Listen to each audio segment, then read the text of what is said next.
नमस्कार, बहुत स्वागत है आपका डेली 24 भारत में। मैं हूं आपके साथ अनीता शर्मा और शुरुआत करते हैं देश दुनिया की बड़ी खबरों से। और बड़ी जानकारी आपको बता दें कि मन की बात का आज 131वां एपिसोड है। बड़ी जानकारी आपको दे दें कि पीएम मोदी आज मन की बात करेंगे। पीएम मोदी एआई और होली के त्योहार पर भी बात कर सकते हैं। पिछली बार स्टार्टअप का जिक्र किया था और ऐसे में प्रधानमंत्री नरेंद्र मोदी का आज मन की बात का एपिसोड है, 131वां एपिसोड है। बड़ी जानकारी निकलकर सामने आ रही है। प्रधानमंत्री नरेंद्र मोदी का पीएम मन की बात का 131वां एपिसोड है। पीएम मोदी आज एआई और होली के त्योहार पर भी बात कर सकते हैं। पीएम मोदी की मन की बात का आज 131वां एपिसोड प्रसारित होगा। साल 2026 का पीएम मोदी का ये दूसरा एपिसोड है।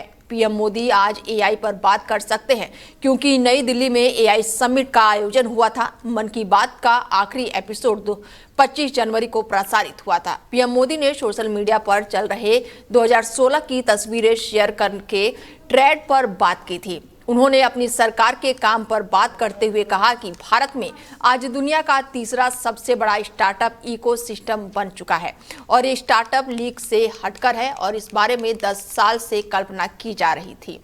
और ऐसे में पीएम मोदी ने भारतीय प्रोडक्टों को लेकर कहा है कि हम सभी एक ही मंत्र के क्वालिटी वाले हैं। तो वहीं पश्चिमी उत्तर प्रदेश और दिल्ली एनसीआर के विकास को नई गति देने के लिए प्रधानमंत्री नरेंद्र मोदी आज मेरठ के ऐतिहासिक दौरे पर रहेंगे। बड़ी जानकारी आपको दे दें कि प्रधानमंत्री नरेंद्र मोदी दिल्ली से मेरठ का सफर अब मिनटों में होगा। बड़ी जानकारी दे दें कि पीएम मोदी आज दिल्ली और मेरठ के लोगों को बड़ी सौगात देंगे। मेरठ मेट्रो और नमो भारत ट्रेन का करेंगे उद्घाटन। बड़ी जानकारी निकलकर सामने आ रही है कि दिल्ली से मेरठ का सफर अब मिनटों में होगा और आयोजित होने वाले इस कार्यक्रम में प्रधानमंत्री करीब 12,930 करोड़ रुपए की लागत वाली महत्वपूर्ण बुनियादी ढांचा परियोजनाओं का लोकार्पण और शिलान्यास करेंगे। ये निवेश न केवल क्षेत्रीय कनेक्टिविटी को बेहतर बनाएगा बल्कि राष्ट्रीय राजधानी क्षेत्र में शहरी गतिशीलता के एक नए युग की शुरुआत भी करेगा। प्रधानमंत्री नरेंद्र मोदी करीब 12:30 बजे मेरठ के शताब्दी नगर नमो भारत स्टेशन पहुंचेंगे, जहां पर वो मेरठ मेट्रो और नमो भारत ट्रेन को हरी झंडी दिखाकर उसे रवाना करेंगे। और इस समारोह के खास बात यह होगी कि उद्घाटन के बाद से प्रधानमंत्री खुद मेरठ के मेट्रो की सवारी कर मेरठ साउथ स्टेशन तक जाएंगे और इसके बाद से दोपहर करीब 1 बजे वो एक जनसभा को संबोधित भी करेंगे, जहां वो क्षेत्र के विकास के लिए सरकार के विजन को भी साझा करेंगे।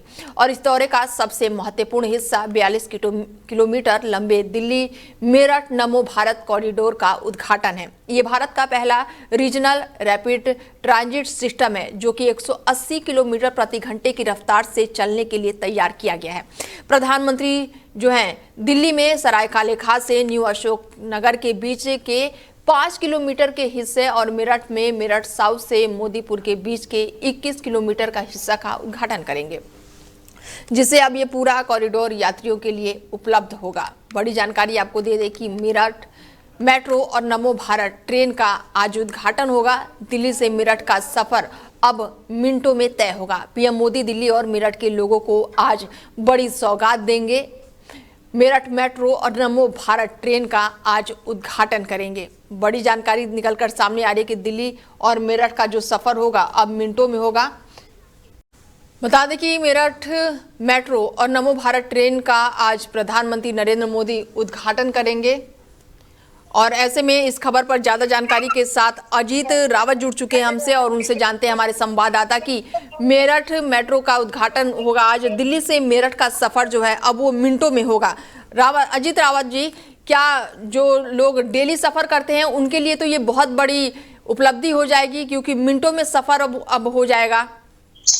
जी देखिए, बिल्कुल साफ तौर पे जिस तरीके से आज इस बेसब्री से लोगों को इस पल का इंतजार था, जिस तरीके से अब 22 फरवरी है, आज देश के प्रधानमंत्री नरेंद्र मोदी जो है आज उनके हाथों ये इसका तीसरे चरण का जो ये आज कॉरिडोर बन के तैयार हुआ है, जिसका उद्घाटन आज नरेंद्र मोदी जी के हाथों होना है। आपको बता दें कि जो दिल्ली से कनेक्टिविटी जो उत्तर प्रदेश की है, खासतौर पे बात करें तो देहात क्षेत्र की जाएगी, जहां पर लोगों को काफी दिक्कतें उठानी पड़ती थी और जो लंबा सफर हुआ करता था, पूरा दिन इनका इस पूरे काम में चला जाता था। अगर वो किसी काम से अगर निकलते थे तो कहीं ना कहीं उनको काफी दिक्कतों का भी सामना करना पड़ता था। हालांकि अब इस कॉरिडोर के उद्घाटन के बाद ये आम लोगों के लिए खोल दिया जाएगा। कहीं ना कहीं लोगों को एक बड़ी सौगात दी जा रही है। हालांकि इसका जो किराया है, वो किराए की अगर बात करें तो 150 से 160 रुपए बताया गया है, जो कि मेरठ के मोदीपुरम से दिल्ली को जोड़ रहा है, सराय काले खां को। आपको बता दें, इस पर सबसे अहम बात यह भी है कि इस खास रैपिड जो ट्रैक है, इस ट्रैक पर मेट्रो भी दौड़ेगी। ये एक सबसे बड़ी बात खास है कि इसमें मेट्रो भी दौड़ेगी। और दूसरी तरफ अगर बात करें किलोमीटर की, तो 82 किलोमीटर का ये जो सफर है, जो कि 5 से 6 घंटे लगा करते थे, मगर अब इस दूरी की जो समय सीमा है वो मात्र 55 मिनट में एक मेरठ मोदीपुरम से सीधा दिल्ली से आप बिल्कुल। और ऐसे में अजीत रावत जी कह सकते हैं कि दिल्ली को अब थोड़े बहुत ट्रैफिक से जरूर राहत मिलेगी। देखिए, बिल्कुल साफ तौर पे ये जाहिर है कि इससे एक कहीं ना कहीं ट्रैफिक व्यवस्था भी एक दुरुस्त होगी, और दूसरी तरफ जो जाम का झाम लोग झेला करते थे, उनके लिए काफी लाभदायक होगा। और दूसरी तरफ ये भी है कि जो एक्सीडेंट के जो मामले होते हैं, उसमें भी कहीं ना कहीं कमियां आएगी। तो एक बड़ी बात है। और उत्तर प्रदेश और दिल्ली के लोगों को ये जो कनेक्टिविटी है, वो एक बेहतर सुविधा के लिए आज नरेंद्र मोदी जी के हाथों जो है ये कॉरिडोर तैयार हो चुका है और उनके हाथों उद्घाटन किया जाएगा। बिल्कुल। ऐसे में कहा जा रहा है कि प्रधानमंत्री नरेंद्र मोदी वहां पर लोगों को संबोधित भी करेंगे। तो अगर मैं संख्या की बात करूं तो कितने लोग वहां पर पहुंचने वाले हैं और सुरक्षा के लिहाज से क्या कुछ इंतजाम किए गए हैं? अजीत, देखिए, बिल्कुल सबसे जरूरी सूचना ये है कि आसपास में जो लोग हैं गाजियाबाद में, वो अगर मेरठ की तरफ प्रस्थान कर रहे हैं तो रूट डाइवर्जन जो है गाजियाबाद ट्रैफिक पुलिस ने ये जारी किया था। एडवाइजरी जो है वो एक दिन पहले ही जारी कर दी गई थी। देर सुबह ही इस एडवाइजरी को जारी कर दिया गया था कि जिससे आम लोगों को दिक्कतों का सामना ना उठाना पड़े। और रूट डाइवर्जन का पूरा वो जो रूट है, वो एक गाजियाबाद प्रेस नोट दिया गया था गाजियाबाद ट्रैफिक पुलिस की तरफ से। फिलहाल वहां पर संख्या की अगर बात करें तो तमाम बड़े बड़े जो दिग्गज हैं वो मेरठ की तरफ रवाना हो रहे हैं, जो कि दिल्ली से सटा ये पूरा टनल है।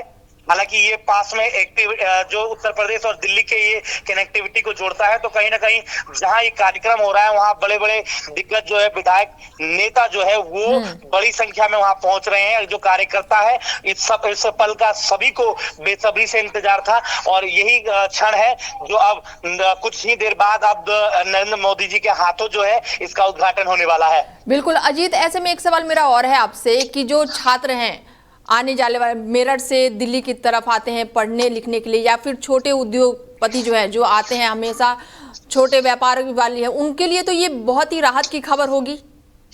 देखिए, जमीनी स्तर की बात करें तो हमने जब लोगों की राय जानी तो इसमें लोगों ने ये बताया कि जब हम मेरठ से निकलते थे, मोदीपुरम से जब हम निकलते थे, तो वहां से बसों और ट्रेनों का सहारा लेना पड़ता था, जिसमें जो समय सीमा थी वो 5 से 6 घंटे लग जाती थी। हालांकि कोई काम ऐसा भी होता था जो अगले दिन करना पड़ता था। मगर अब जो समय की मार है, इससे कहीं ना कहीं लोगों को में एक राहत की खबर जो है वो सामने आई है। फिलहाल लोगों को 55 मिनट ये दिल्ली की सीमा में जहां उनको जाना है, वहां वो अपना आसानी से काम कर सकेंगे। जो शिक्षक है, जो छात्रा हैं, जिनको आने जाने के लिए बहुत बड़ी एक सौगात जो है वो आज मिलने रही है। और जो बिजनेसमैन है, डेली का अप डाउन करते हैं, जो मेरठ से दिल्ली ड्यूटी जाने वाले लोग हैं, उनको कहीं ना कहीं ये काफी ज्यादा राहत मिलने वाली है।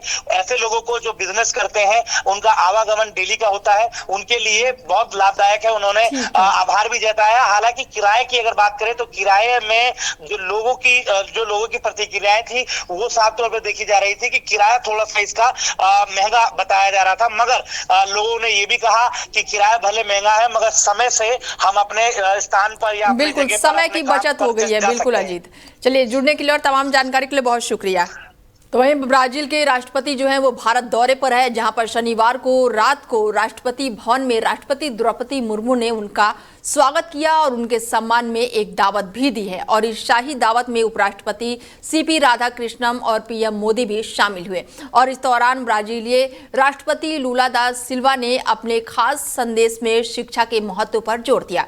और इस दौरान उन्होंने राष्ट्रपति द्रौपदी मुर्मू को संबोधित करते हुए कहा कि मैडम, आप दुनिया के सबसे ज्यादा आबादी वाले देश के राष्ट्रपति पद पर संभालने वाली दूसरी महिला हैं और भारत के आदिवासी समुदाय से आने वाली पहली महिला हैं।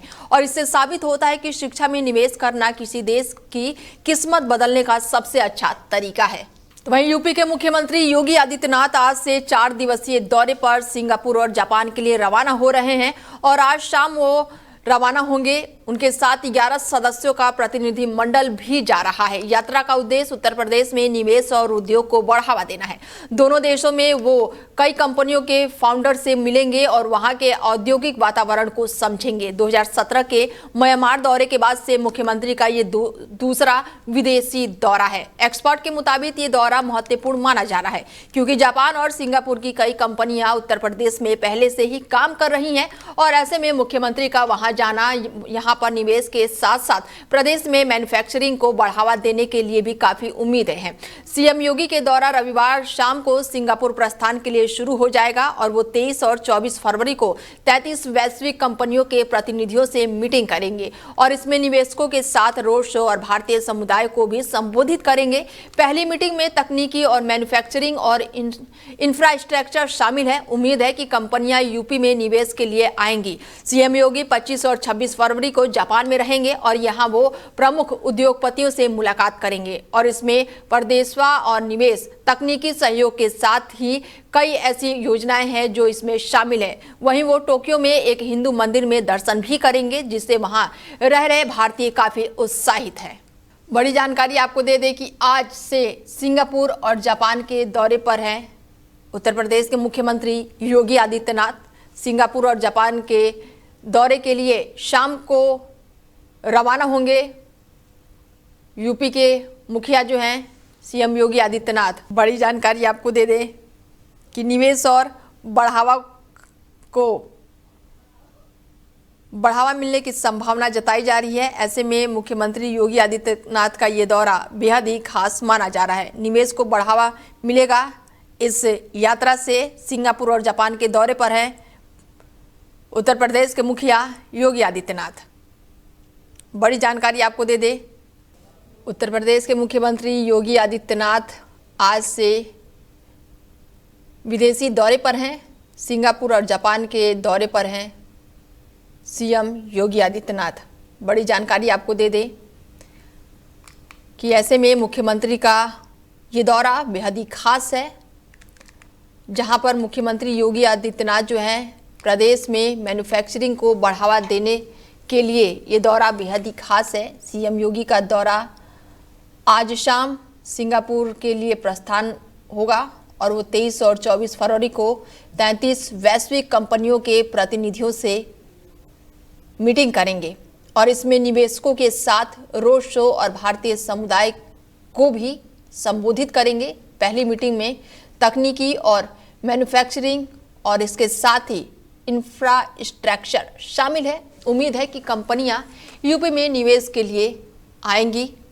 सीएम योगी 25 और 26 फरवरी को जापान में रहेंगे, जहां पर वो प्रमुख उद्योगपतियों से मुलाकात करेंगे और इसमें कई तरह के तकनीकी सहयोग के साथ साथ वो कई चीज़ों को लेकर चर्चा करेंगे। वहीं टोक्यो में भी एक हिंदू मंदिर में दर्शन भी करेंगे जिससे वहां पर रह रहे भारतीय जो हैं वो काफ़ी उत्साहित हैं। तो वहीं भारत में एक बड़ी आतंकी साजिश का बड़ा खुलासा हुआ है। सुरक्षा एजेंसियों ने तमिलनाडु के त्रिपुरा जिले में कार्रवाई करते हुए 6 संदिग्धों को गिरफ्तार कर लिया है। शुरुआती जांच में आशंका जताई जा रही है कि इन आरोपियों के तार पाकिस्तान की खुफिया एजेंसी आईएसआई और बांग्लादेश के आतंकी संगठनों से जुड़ा हो सकता है। सभी आरोपियों को आगे की पूछताछ के लिए दिल्ली लाया जा रहा है। आरोपियों में बांग्लादेश के नागरिक भी शामिल है। तमिलनाडु से गिरफ्तार किए गए संदिग्धों की पहचान जो है वो मीनूज, मोहम्मद शाहीन और उज्जवल के रूप में हुई है और इनमें कुछ बांग्लादेशी नागरिक भी शामिल बताए जा रहे हैं और इसके पास से दर्जनों मोबाइल फोन और सिम कार्ड भी बरामद किए गए हैं। तो वहीं पाकिस्तान ने शनिवार रात को अफगानिस्तान बॉर्डर के पास आतंकियों के ठिकाने पर एयर स्ट्राइक की है। पाकिस्तान का दावा है कि इन हमलों में उन आतंकियों को भी ठिकानों को निशाना बनाया गया है। बड़ी जानकारी आपको दे दें कि अफगान बॉर्डर पर पाकिस्तान की एयर स्ट्राइक और आतंकी ठिकानों को निशाना बनाने का बड़ा दावा किया गया है। बड़ी जानकारी बता दें आपको कि 19 लोगों की मौत की जानकारी निकलकर सामने आई है। बड़ी जानकारी दे दें आपको कि अफगान बॉर्डर पर पाकिस्तान की एयर स्ट्राइक, जो कि पाकिस्तान के भीतर हालिया हमलों को लेकर भी जिम्मेदार बताए जा रहे थे, और बताया जा रहा है कि इस एयर स्ट्राइक में कई लोगों की मौत हुई है। पाकिस्तान के सूचना मंत्रालय ने सुबह ही सोशल मीडिया प्लेटफॉर्म एक्स पर जानकारी साझा करते हुए कहा है कि तहरीक-ए-तालिबान पाकिस्तान और उनके सहयोगी संगठन के 7 कैंपों पर इंटेलिजेंस आधारित ऑपरेशन किया गया है। उन्होंने ये भी कहा है कि सीमा क्षेत्र में इस्लामिक स्टेट से जुड़ा एक गुट भी ये कार्रवाई की गई है। हालांकि पाकिस्तान ने यह स्पष्ट नहीं किया है कि हमले किस सटीक स्थान पर किए गए हैं। सोशल मीडिया रिपोर्ट्स में दावा किया जा रहा है कि हमला अफगानिस्तान के भीतर हुआ है, और इस हमले को लेकर अफगान सरकार का बयान भी अब निकलकर सामने आया है। अफगान सरकार ने कहा है कि पाकिस्तान ने मदरसे पर हमला किया। साथ ही दावा यह भी किया जा रहा है कि इस हमले में 19 आम लोगों की मौत हुई है। अफगानिस्तान ने हमले का बदला लेने की भी अब बात कही है। तो वहीं देश के 12 राज्यों केंद्र शासित प्रदेश में वोटर लिस्ट के स्पेशल इंटेंसिव रिवीजन का दूसरा फेज अपने अंतिम चरण में है। इसके साथ ही चुनाव आयोग ने मध्य प्रदेश, राजस्थान, छत्तीसगढ़ और केरल की फाइनल वोटर लिस्ट जो है वो पब्लिश कर ली है। एमपी में 5.5 करोड़ से ज्यादा और राजस्थान में 5.15 करोड़, केरल में 2 करोड़ से ज्यादा और छत्तीसगढ़ में 1.87 करोड़ नाम फाइनल किए गए हैं। और इस 4 राज्यों में कुल 99,58,000 से ज्यादा जो है वोटरों के नाम हटाए गए हैं। एसआईआर प्रक्रिया में एमपी में 34.25 लाख, राजस्थान में 31.36 लाख और छत्तीसगढ़ में 24.99 लाख लोगों के नाम कटे। ऐसे में अब तक कुल 7 राज्यों में यूटी की फाइनल लिस्ट जो है वो आ चुकी है। लक्षद्वीप, पांडुचेरी की अंतिम मतदाता सूची जो है वो 14 फरवरी और गुजरात की 17 फरवरी को जारी हुई थी। तमिलनाडु में 23 और पश्चिमी बंगाल में 28 फरवरी को लिस्ट आ सकती है। गोवा और अंडमान निकोबार की लिस्ट भी इसी महीने आने की संभावना है। यूपी में 10 अप्रैल को फाइनल लिस्ट आएगी और 12 राज्य यूटी में वोटर लिस्ट में एसआईआर प्रक्रिया 27 अक्टूबर 2025 से शुरू हुई थी और इन राज्यों में करीब 51 करोड़ मतदाता शामिल हैं। तो वहीं अमेरिकी राष्ट्रपति डोनाल्ड ट्रंप ने ग्लोबल टैरिफ जो है 10% से बढ़ाकर 15% करने का बड़ा ऐलान किया है। उन्होंने शनिवार को सोशल मीडिया पर पोस्ट करते हुए इसकी जानकारी साझा की है। इससे पहले ट्रंप ने प्रेस कॉन्फ्रेंस कर सभी देशों पर 10% टैरिफ लगाने की बात कही थी। दरअसल अमेरिका सुप्रीम कोर्ट ने ट्रंप के दुनिया भर के देशों पर लगाए गए टैरिफ को रद्द कर दिया था। सुप्रीम कोर्ट ने 6-3 के बहुमतों से फैसला सुनाते हुए कहा कि ट्रंप का IEEPA कानून का इस्तेमाल करने का अधिकार नहीं है और यह अधिकार राष्ट्रपति को नहीं, सिर्फ संसद को है।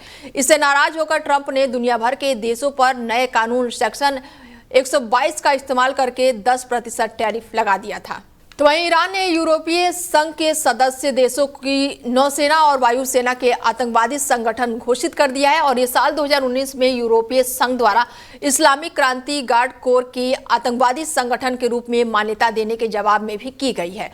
ईरान के विदेश मंत्रालय ने एक बयान में अपने फैसले की घोषणा करते हुए कहा कि यूरोपीय संघ द्वारा IRGC के खिलाफ की गई कार्रवाई को संयुक्त राष्ट्र चार्टर्ड और अंतर्राष्ट्रीय कानून की बुनियादी सिद्धांतों और नियमों के विपरीत बताया है। विदेश मंत्रालय के बयान के अनुसार ईरान ने 2019 में पारित अमेरिका द्वारा इस्लामिक क्रांति गार्ड कोर को आतंकवादी संगठन घोषित करने के जवाब में पारस्परिक कार्रवाई और संबंधित कानून के अनुच्छेद 7 का हवाला देते हुए ये निर्णय लिया है।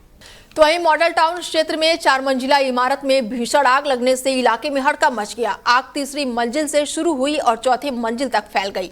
हादसे के समय इमारत में दर्जन भर लोग मौजूद थे। सभी समय रहते बाहर आ गए और बड़ा हादसा टल गया। पुलिस के जवानों ने बहादुरी का परिचय देते हुए सीढ़ियों के रास्ते 80 साल के बुजुर्ग महिला और एक कुत्ते का रेस्क्यू किया। आग बुझाने के लिए दमकल की 10 गाड़ियों को बुलाया गया। लगभग 4.5 घंटे की मेहनत के बाद आग पर किसी तरह काबू पाया गया। आग का कारण जो है वो शॉर्ट सर्किट बताया जा रहा है।